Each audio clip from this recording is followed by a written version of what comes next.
विगत दिनों उत्तर प्रदेश के इटावा जिले में पिछड़ा एवं यादव जाति का होने के कारण एक भगवताचार्य के साथ की गई मारपीट एवं मुंडन की घटना समाज के अंदर फैली जातिगत मानसिकता को उजागर करती है। किसी भी धार्मिक ग्रंथ को सुनने और पढ़ने का अधिकार वर्ण व्यवस्था के अनुसार शूद्रों को नहीं और पिछड़े भी शूद्र वर्ण में आते हैं। इसलिए मनु विधान को मानते हुए ही इटावा में ऐसी घटना को अंजाम दिया गया। उक्त बात दलित पिछड़ा वर्ग समाज संगठन के संस्थापक एवं आजाद समाज पार्टी भीम आर्मी के वरिष्ठ नेता दामोदर सिंह यादव ने पत्रकारों को संबोधित करते हुए कहे।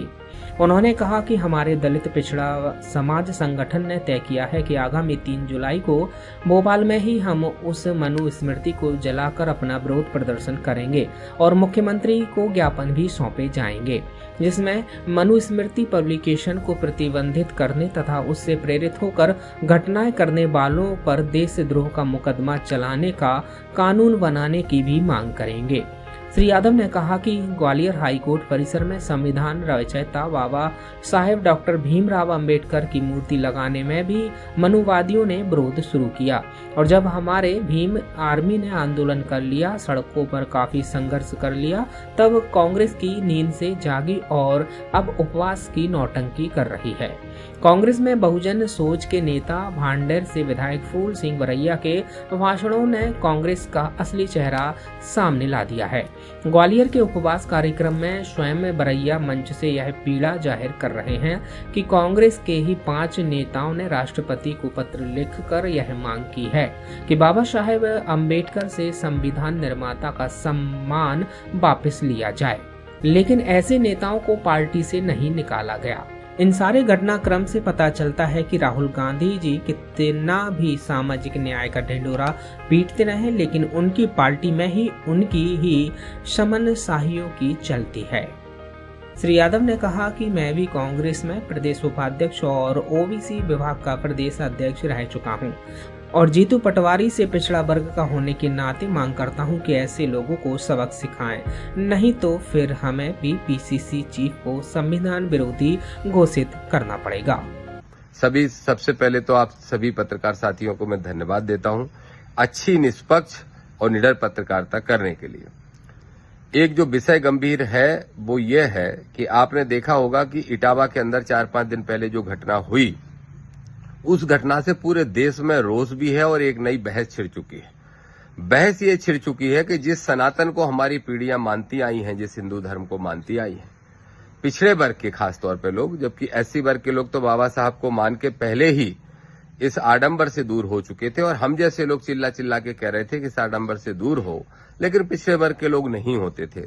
तो इस घटनाक्रम ने ये दिखाने का काम किया है कि ये देश आज भी मनुस्मृति के हिसाब से कुछ लोग चलाना चाहते हैं। भारतीय संविधान जो बाबा साहब ने लिखा है उसके तहत तो ऐसी घटना हो नहीं सकती थी, ये मानसिकता ही नहीं आ सकती। अगर ये मानसिकता आई है कि एक यादव भागवताचार्य नहीं हो सकता, वो भी भागवत गीता लिखी किस पे है? भगवान श्री कृष्ण पे। भगवान श्री कृष्ण ने किस में जन्म लिया? यादवों में जन्म लिया। यादव किस जाति वर्ग में आती है? पिछड़े वर्ग में आती है। तो जिसकी कथा है, जिसने ये लीलाएं रची हैं और जिसके मुंह से निकली हुई जो ज्ञान है वो गीता कहलाया, फिर भी भागवत अगर यादव नहीं कर सकता, जो कि यादव पिछड़े वर्ग की सबसे ताकतवर और सक्षम जाति मानी जाती है, अगर उसके साथ ये हो सकता है कि वो भागवत पढ़ेगा तो उसका सिर मुड़ा दिया जाएगा, उसकी मारपीट की जाएगी और लोगों की जूतों पे उसकी नाक रगड़वाई जाएगी, आरोप तो ये भी है कि उसके ऊपर मूत्र का तक छिड़काव किया गया, तो ये सोच कहीं ना कहीं ये बात स्पष्ट करती है कि कहीं ना कहीं मनु स्मृति से ये देश चलाने की कोशिश हो रही है। खासतौर पे 2014 के बाद से कुछ ज्यादा ऐसी घटनाएं हो रही। मैं एक ही बात कहना चाहता हूं और एक ही मांग आज मैंने मुख्यमंत्री मध्य प्रदेश के मोहन यादव जी से रखी है कि तत्काल प्रभाव से मनु स्मृति के पब्लिकेशन को बंद किया जाए।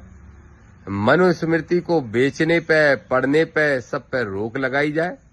इसके साथ साथ मनुस्मृति से प्रेरित होकर होने वाली घटनाएं जो हो रही हैं देश भर के अंदर, खासतौर पर मध्य प्रदेश के अंदर, कहीं दलित को घोड़ी नहीं चढ़ने दिया जाता है, कहीं आदिवासी भाई के ऊपर मूत्र किया जाता है, पेशाब की जाती है, कहीं पिछड़े ही पिछड़े को सताने का काम कर रहे हैं, जैसा अशोकनगर में सुनने में आया है। ये किसी भी जाति वर्ग के लोग बने रहें, लेकिन अगर मनुस्मृति के आधार पर घटनाएं करते हैं तो इन पे देशद्रोह का मुकदमा चलाया जाना चाहिए। तो एक देशद्रोह का मुकदमा चलाया जाए इस तरह की घटनाओं में, और एक तत्काल प्रभाव से मनुस्मृति को प्रतिबंधित मध्य प्रदेश के अंदर किया जाए। ये मुख्यमंत्री मोहन यादव जी से हमने मांग की आज की पत्रकार वार्ता के माध्यम से, और ये भी मैंने घोषणा की हमारे सब साथियों से, संगठन के लोगों से बात करके, कि इस मध्य प्रदेश से शुरुआत करके पूरे देश में दलित पिछड़ा समाज संगठन जो हमारा संगठन है, जिसका मैं संस्थापक हूं, और हमारे सारे साथी पूरे प्रदेश में सामाजिक न्याय की लड़ाई लड़ते हैं, तो ये तय किया है कि 3 तारीख से भोपाल में एक अभियान की शुरुआत हम करने जा रहे हैं। 3 तारीख को अगर जब तक मध्य प्रदेश की सरकार कुछ ठोस कदम उठाती है तो ठीक, नहीं तो 3 तारीख को सैकड़ों की संख्या में मनुस्मृतियों को, हम कॉपियों को जलाने का काम करेंगे, और वहीं से संदेश देंगे कि मनुस्मृति हटाओ नहीं मिटाओ, मनुस्मृति हटाओ, मनु की सोच को मिटाओ, और भारत के संविधान को बचाओ। इस अभियान की हम शुरुआत करने जा रहे हैं। इसी संबंध में आज हमने पत्रकार वार्ता की थी, और निश्चित रूप से यह अभियान, चूंकि मीडिया में किसी भी जाति वर्ग के साथी हों, ये मनुस्मृति मानवता के लिए दुश्मन है, इस देश के ताने बाने के लिए दुश्मन है, इस देश की एकता और अखंडता के लिए दुश्मन है, और मैं तो कहूंगा ये मनुस्मृति उस धर्म के लिए भी दुश्मन है जिस धर्म को आप जैसे सभी साथी लोग फॉलो करते हो, जिसको आप कभी हिंदू धर्म कह देते हो और किसी और क्या नाम देते हो मुझे नहीं मालूम। तो मैं यही कहूंगा कि हर हाल में मनुस्मृति को खत्म करना है। आप सभी को प्रणाम। जय ज्योति, जय भीम, जय संविधान। आप सभी को नमस्कार, धन्यवाद। भोपाल से यूडी न्यूज के लिए ब्यूरो रिपोर्ट।